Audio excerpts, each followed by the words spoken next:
রাসূলুল্লাহ সাল্লাল্লাহু আলাইহি ওয়াসাল্লাম বলেছেন, আমার উম্মতের কিছু লোক এমন হবে যারা ব্যভিচার, রেশম, মদ এবং বাদ্যযন্ত্রকে হালাল মনে করবে।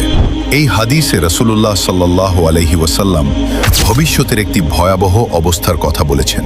তিনি বলেননি যে মানুষ শুধু এসব গুনাহ করবে, বরং এমন এক সময় আসবে যখন কিছু মানুষ এগুলোকে গুনাহই মনে করবে না, বরং স্বাভাবিক বা বৈধ মনে করবে।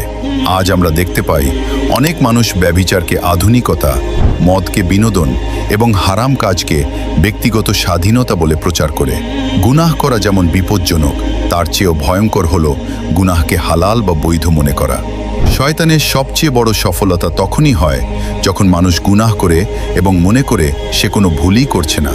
তাই একজন মুমিনের দায়িত্ব হলো, যদি কোনো গুনাহে জড়িয়েও পড়ে তাহলে অন্তত এটাকে গুনাহ বলে স্বীকার করা, লজ্জিত হওয়া এবং আল্লাহর কাছে তওবা করা। কারণ তওবার দরজা খোলা আছে, কিন্তু গুনাহকে বৈধ মনে করা ঈমানের জন্য বড় বিপদের কারণ হবে।